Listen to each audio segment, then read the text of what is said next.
tell you a story about a little girl from Uncle Arthur's bedtime stories. Little White Pigeon. I wonder if you have a pet pigeon at home. If you have, I know you will enjoy this story. And even if you haven't any pigeons, maybe you'll like it just the same. It's a perfectly true story, and it's all about a little girl called, well, we'll call her Monica, shall we? Just in case you wouldn't want me to tell you her real name.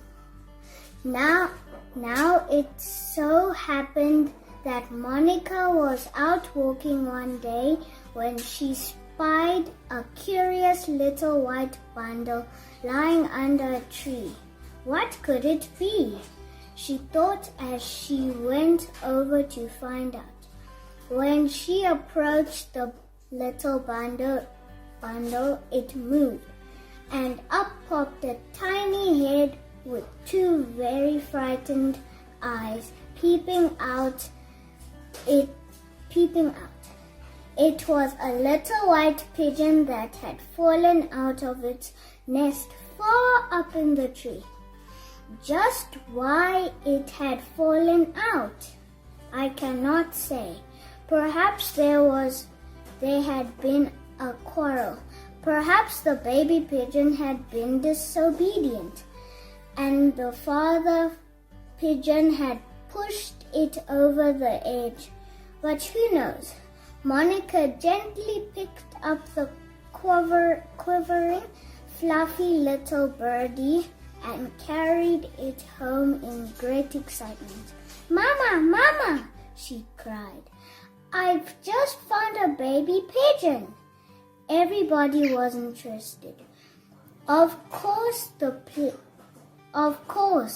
and plans were laid for Monica to care for the little bird and keep it as her own special pet. As you can imagine, Monica was delighted and spared no pains in looking after it. Daily, the little white pigeon became more beautiful, and as if trying to say thank you for all Monica's loving care became unusually tame. Then one day, disaster came. This particular year, the hawks had been very bad, swooping down and carrying away something from the farm almost every day. Baby chicks that ventured outside their run seldom returned home. Monica had always had a secret fear that the hawks might someday seize her pigeon and carry it away, but she never liked to think about it. Then one hot summer morning, her brother came rushing into the house with consternation written on his face. "Monica, Monica!" he called. "A hawk has got your pigeon! Quick, quick!" Terrified Monica dropped what she was doing and rushed out of the house, looking up into the sky. Yes, what she feared had come true. There was the hawk gripping the little white pigeon in its powerful talons and flying away at top speed. Grief-stricken Monica ran down the road crying helplessly, "Drop my pigeon! Drop my pigeon, you horrid old hawk! Drop my pigeon!" But the hawk flew on. Monica fell on her knees in the dusty roadway. "Dear Jesus," she cried in a frenzy of despair, "save my birdie. please save my birdie and send him back to me. You know how much I love him." Tears were streaming down her cheeks as she got up from her knees and opened her eyes again. The hawk was far away now, but she could still see it clearly in the bright morning air. She stared, her eyes growing wide with amazement. Her little white pigeon was no longer in the hawk's claws. He's dropped it! He's dropped it! She cried, running forward as fast as her legs could carry her. But how to find the pigeon now?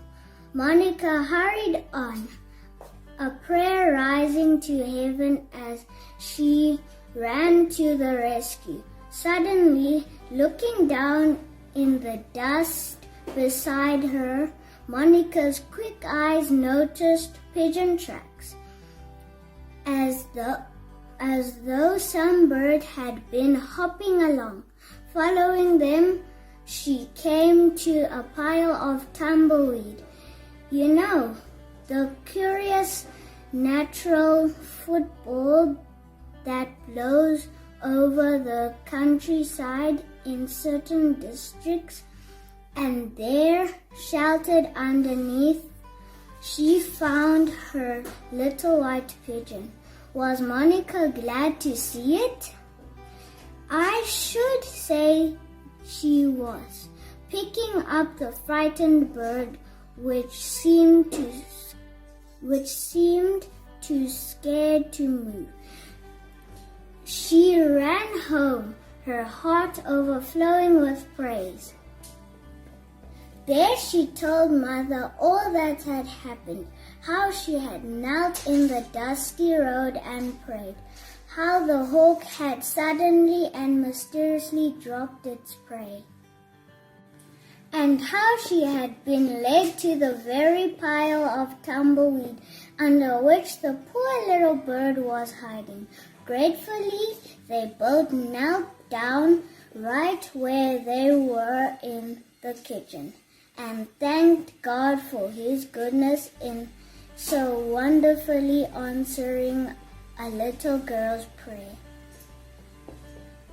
This story teaches us that God cares for all the little birdies and we can put our trust in Jesus. Bye!